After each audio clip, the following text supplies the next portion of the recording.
अहिल्याबाई होळकरांच्या चौंडीमध्ये राज्य मंत्रिमंडळाची बैठक होणार आहे आणि ही बैठक आज आयोजित करण्यात आलेली आहे। चौंडीमध्ये ही बैठक पार पडते। अहिल्याबाईंच्या चौंडीमध्ये राज्य मंत्रिमंडळाची बैठक होणार आहे। विकास आराखड्यावर शिक्कामोर्तब होणार आहे।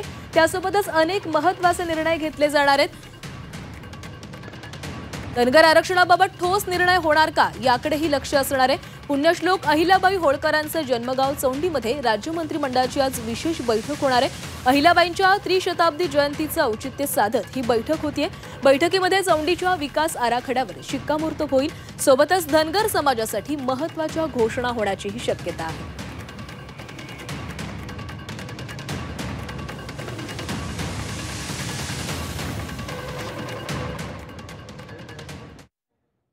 आणि या संदर्भात आपण अधिक बोलणार आहोत। आमचे प्रतिनिधी ओम देशमुख आपल्या सोबत जोडले गेलेले आहेत आणि या संदर्भात आपण ओम यांच्याशी बोलूयात। ओम, आज चौंडीमध्ये राज्य मंत्रिमंडळाची ही बैठक पार पडतेय। काही महत्त्वाचे आज निर्णय घेतले जाण्याची शक्यता आहे। काय काय घडू शकते?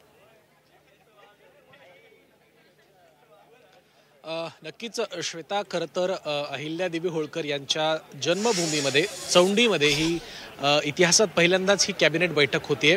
मुंबई, नागपूर आणि छत्रपती संभाजीनगरमध्ये कॅबिनेट्स होतात, परंतु अहिल्यादेवींच्या 300व्या जयंतीनिमित्त या स्पेशल कॅबिनेटची मागणी करण्यात आली, ती मंजूर देखील झाली। आज 12:30च्या सुमारास ही कॅबिनेट या ठिकाणी होते। मुख्यत्वे चौंडीच्या विकास आराखड्याच्या संदर्भात या बैठकीत निर्णय होऊ शकतो असं कळतं। त्यासोबतच धनगर आरक्षणाचा मुद्दा, धनगरांच्या इतर महत्त्वाच्या ज्या काही मागण्या आहेत त्या सगळ्या संदर्भातले मुद्दे असतील किंवा काही महामंडळांची मागणी होती त्यातली काही मागण्या पूर्ण झाल्यात, काही अद्यापही प्रलंबित आहेत, धनगर विद्यार्थ्यांच्या संदर्भातले मुद्दे असतील किंवा इतर सगळ्याच मुद्द्यांचा उहापोह या बैठकीमध्ये केला जाऊ शकतो असं कळतंय। आपण आता सध्या अहिल्यादेवींच्या जन्मभूमीच्या जो वाडा आहे, जे शिल्पसृष्टी आहे त्या परिसराच्या समोर आहोत। या ठिकाणी आधी राज्य मंत्रिमंडळाचे सर्व महत्त्वाचे नेते येतील, अभिवादन करतील, अहिल्यादेवींच्या स्मृतींना अभिवादन करतील, जयंतीनिमित्त त्यांना अभिवादन केल्यानंतर उर्वरित 1-2 कार्यक्रम असतील आणि त्यानंतर खरं तर राज्य मंत्रिमंडळाची जी काही बैठक आहे त्या बैठकीसाठी सगळे नेते इथून हाकेच्या अंतरावर जे मंडप उभा करण्यात आलाय त्या ठिकाणी दाखल होतील आणि 12:30च्या सुमारास ही कॅबिनेट होईल असं सुरुवात होणार आहे। या ठिकाणी आपण पाहू शकतो की मोठ्या प्रमाणात कटआउट्स लावण्यात आलेले आहेत। गोपीचंद पडळकर यांच्याकडनं खूप मोठ्या प्रमाणात त्या ठिकाणी कटआउट्स लावण्यात आलेले तसं दिसतंय। देवेंद्र फडणवीस यांचे फोटोज आहेत, एकनाथ शिंदेचे फोटो आहेत।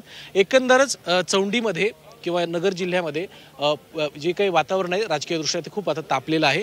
या कॅबिनेटमध्ये अनेक महत्त्वाच्या निर्णयांची शक्यता आहे। धनगर समाजाचे निर्णय महत्त्वाचे जे प्रलंबित आहेत त्यावर चर्चा होईलच, परंतु आरक्षणाचा मुद्दा गेल्या अनेक वर्षांपासून जो प्रलंबित आहे त्यावरती सुद्धा काही तोडगा निघतोय का हे देखील पाहावं लागणार आहे। कारण धनगर वोट बँक गेल्या अनेक वर्षांमध्ये भाजपसोबत इंटॅक्ट राहिली होती, त्याचा मोठा फायदा सुद्धा भारतीय जनता पार्टीला विधानसभेच्या निवडणुकीमध्ये झाला होता। मायक्रो ओबीसी, मायक्रो मायनॉरिटीज भाजपसोबत जोडल्या गेल्या तर त्यातला एक मोठा घटक हा धनगर समाजाचा सुद्धा होता। त्यामुळे धनगर समाजाच्या अनुषंगाने जे काही प्रश्न आहेत, ज्या काही गोष्टी आहेत, ज्या काही मागण्या आहेत त्या पूर्ण होत आहेत का, आज त्या संदर्भामध्ये काही महत्त्वाचे निर्णय होत आहेत का, काही घोषणा होत आहेत का हे पाहावं लागणार। त्यामुळे मंत्रिमंडळाच्या प्रत्येक अपडेटवर आपलं लक्ष असेल, त्यामुळे या बैठकीत नेमकं काय घडतंय हे पाहणं इंटरेस्टिंग असेल। श्वेता, नक्कीच ओम, तर या मंत्रिमंडळाच्या बैठकीकडे लक्ष लागलेलं आहे, कारण धनगर समाजाच्या मागण्या आहेत त्या मागण्या पूर्ण होणार का याकडे लक्ष असेल। धन्यवाद तुम्ही दिलेल्या सविस्तर माहितीसाठी।